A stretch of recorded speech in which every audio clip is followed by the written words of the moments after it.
Hello, my fellow moviegoers, and welcome to my Fresh Out the Movies review of Extremely Wicked, Shockingly Evil, and Vile.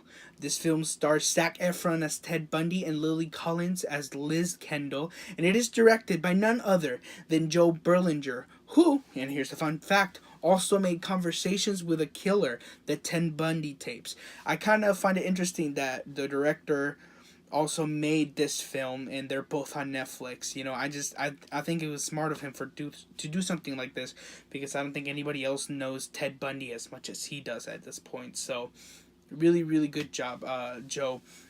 So the plot of this film, it tells the story of Ted Bundy, the infamous serial killer who murdered over 30 women, 30 confirmed, and then the experts believe that he murdered way more than that. And for many of them, also sexually harassed. Sexually assaulted. I want to start off by talking about Zac Efron because I think whoever sees any review, and probably some of you who are watching my review, are gonna want to hear about Zac Efron's performance. His performance was amazing. I gotta be honest, it was honestly so impressive. I'm so used to him going from, obviously he's trying to get away of his Disney Channel days, and he's making films like Neighbors and Baywatch, where we see him kind of like this jockey, weird, a really kind of like goofball. But to see him take on such a serious role as Ted Bundy, such a scary role, because he doesn't only have to act like he's like the best person in the room, the hottest person in the room. He needs to also have this like psychoticness in his eyes, of like this evil, this vile thing, because of what he's done. So Zac Efron stole the show. I really don't want anybody else to play this character. He did it so well. I loved his performance. And Lily Collins also. Her performance was really good in this film. And something I'm going to talk about a little bit later. I really loved how the story centered around her character. But now that we're talking about that, let's go ahead and go into the story. I loved how they put the audience through the eyes of Liz, which is Lily Collins' character. Throughout the whole movie, you are kind of juggling this idea of like, did he do it? Did he not do it? Is he guilty? Is he innocent? And it's because when you're watching the movie, and this is a thought that I had, just to be honest, I thought, wait, what kind of angle is this film taking? Are they saying that he wasn't guilty? But no. When you get to the ending of the film and you get to see this like whole thing as a whole, you really start to think and like, oh no, this movie puts you through the eyes of Liz, which is Lily Collins' character, like I've mentioned, and she was in a state of confusion. And something that Lily Collins played well, her relationship with Ted Bundy really affected her in a huge way. I won't say how exactly, so you guys can go watch this movie, but it really affected her.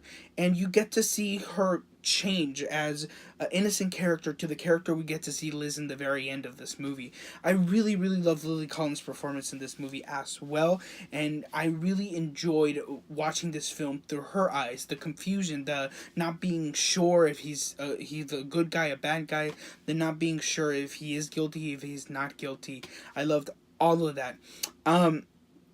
I really thought the ending of this film, obviously I won't spoil it for you guys, but the ending of this film was so good.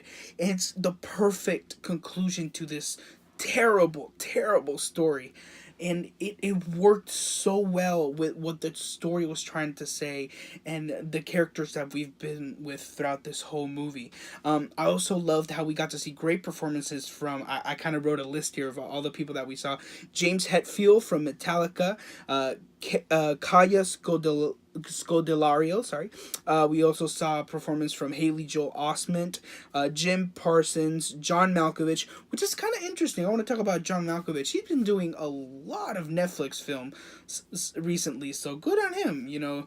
I love that actor, so anything he's on, I'll probably watch it. So good on you.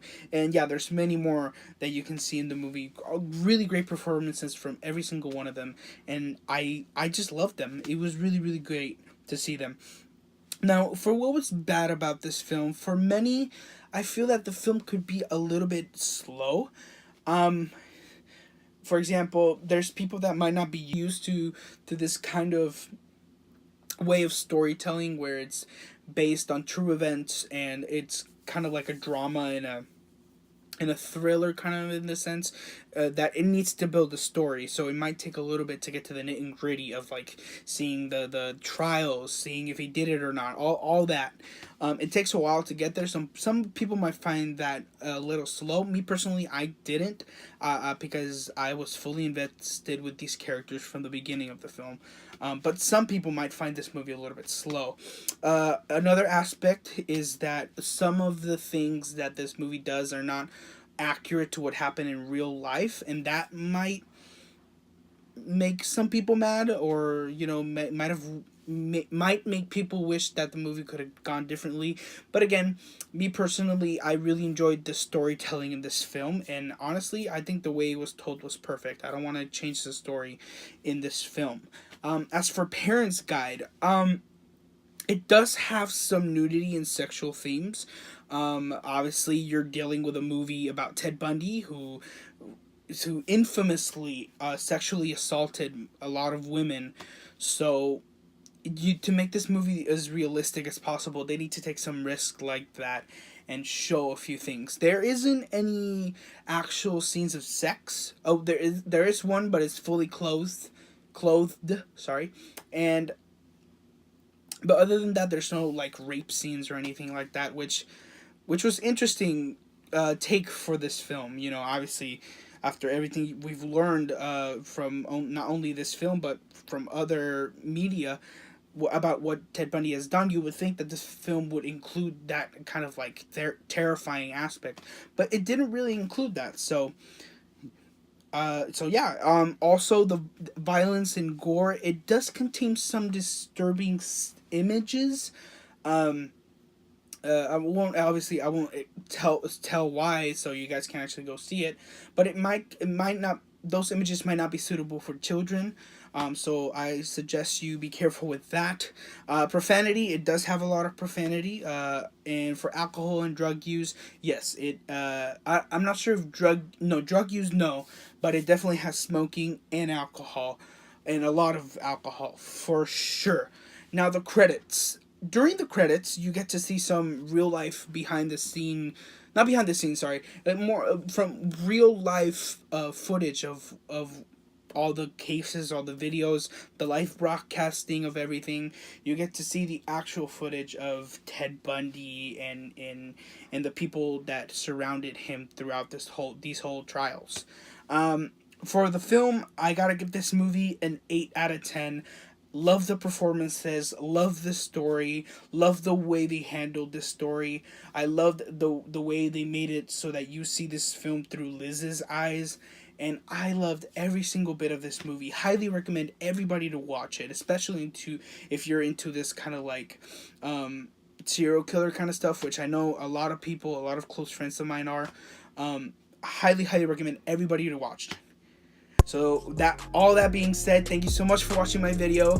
This is my second video on the channel. If you just came from my Instagram, welcome. So happy to have you here. And if you're new here, please like, subscribe, hit the bell, and yeah, so you can keep up. Right now, I don't have a super clear schedule. I kind of gonna try to post videos as I see a movie to hopefully get enough content. So yeah, thank you so much for watching. Have a good one.